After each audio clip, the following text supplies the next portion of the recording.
happy birthday. Thank you. Happy birthday, bye. Thank you. Hello, good morning. ঘড়িতে এখন প্রায় 8টার মতন বাজছে। আমি উঠে বিছানাটা গুছিয়ে ব্রাশ করে নিলাম। আজ হচ্ছে আমাদের বাড়ির ছোট্ট ছেলে জিয়াংশের জন্মদিন, আর সেই উপলক্ষে না পায়েস করছি। চলো আজকে একটু করে পায়েস করছি, সে পায়েসটা একটু তোমাদেরকে দেখাই।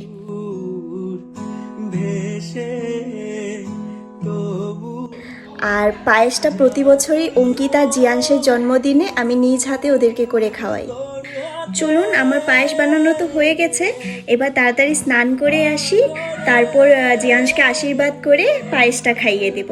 ওইদিকে আবার আমার ট্রেনের টাইম হয়ে যাচ্ছে। আমার স্নান করা হয়ে গেছে, এবার জিয়াংশকে আশীর্বাদ করব, তো সেই প্লেটটা একটু সাজিয়ে নেব।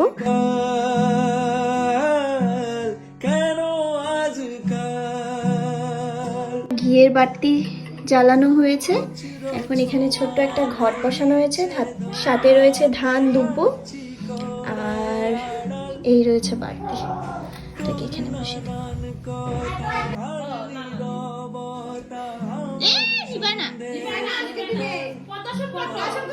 Papa, happy birthday. Thank you. Start, go. Happy birthday, bye. Thank you.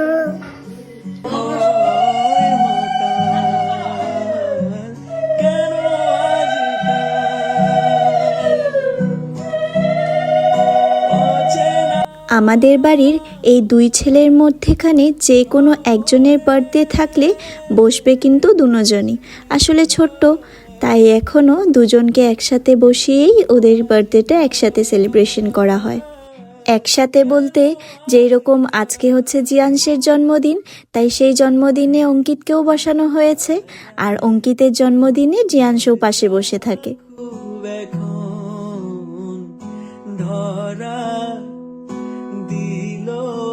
এরপর এক এক করে সবাই মিলে আশীর্বাদ করে নিল। বড় বৌদি ভাই, মেজ বৌদি ভাই, শেষে কিন্তু অঙ্কিত আর অঙ্কিতাও রয়েছে।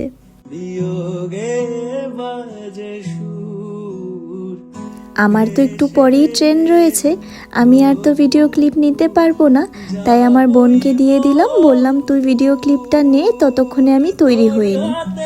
অঙ্কিত তো জিয়াংশ থেকে বড়, তাই অঙ্কিতকে দিয়েও আশীর্বাদ করালাম, আর অঙ্কিত এই ব্যাপারটাকে ভারী এনজয় করেছে। আমি খুব চটজলদি ব্রেকফাস্টটা করে নিচ্ছি, তারপর তাড়াতাড়ি তৈরি হয়ে বের হতে হবে স্টেশনের উদ্দেশ্যে। আচ্ছা, তোমাদেরকে তো বলাই হয়নি আমি কোথায় যাচ্ছি।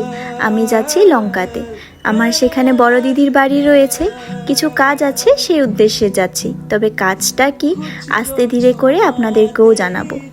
আমি তৈরি বের হবার জন্য, আর আমি একা যাচ্ছি না, বাবা সাথে যাচ্ছে স্টেশন অবধি পৌঁছে দেওয়ার জন্য। তো ব্যাগপত্র সব গুছানো হয়ে গেছে, এখন শুধু বের হব। তো চলো যাই।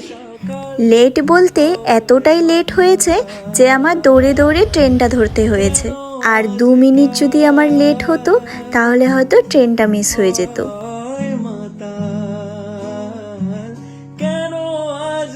দিদির বাড়িতে এসে একটু খাওয়া দাওয়া করে আমি একটু শুয়ে পড়েছিলাম। আসলে সকাল সকাল ওঠা হয়েছিল, তেমনভাবে আর ঘুমও হয়নি, তাই একটু টায়ার্ডও হয়ে গিয়েছিলাম।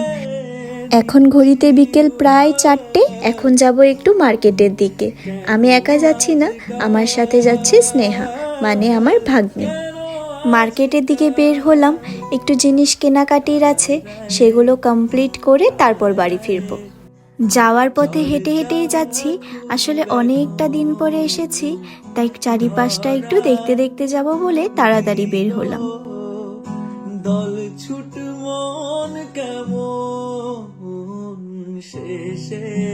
জানো তো, বাড়ি থেকেই বলে বেরিয়েছিলাম যে হেঁটে হেঁটে মার্কেট অবধি যাব, তবে কিছুটা দূর যাবার পরেই দুজনই মিলে ডিসাইড করলাম এবার টমটম নিতেই হবে। এই তো এবার দুজনে বসে পড়েছি টমটমে, এবার একেবারে যাব মার্কেট অবধি। লঙ্কাতে তো 2 দিন আগেই অনুকূল ঠাকুরের এক মহা উৎসব গিয়েছিল, সেই উপলক্ষেই এই রাস্তার চারিপাশে কি সুন্দর করে আলপনা দিয়েছে। চলে এসেছি মার্কেটে, এবার আস্তে ধীরে করে সমস্ত বাজারগুলো করে নিতে হবে।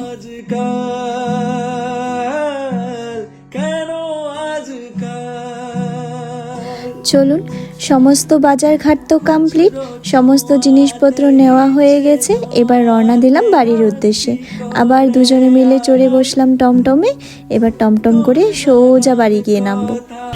বাজার করা কমপ্লিট, এখন আমরা আবার রওনা দিলাম বাড়ির উদ্দেশ্যে, বলতে স্নেহাদের বাড়ির উদ্দেশ্যে। যেহেতু আমি জাস্ট কিছু সময় আগেই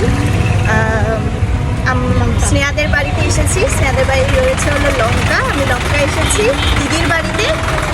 তো সেটা কিছু একটা উদ্দেশ্যে এসেছি, সেটা আস্তে ধীরে করে সবাইকে জানাবো।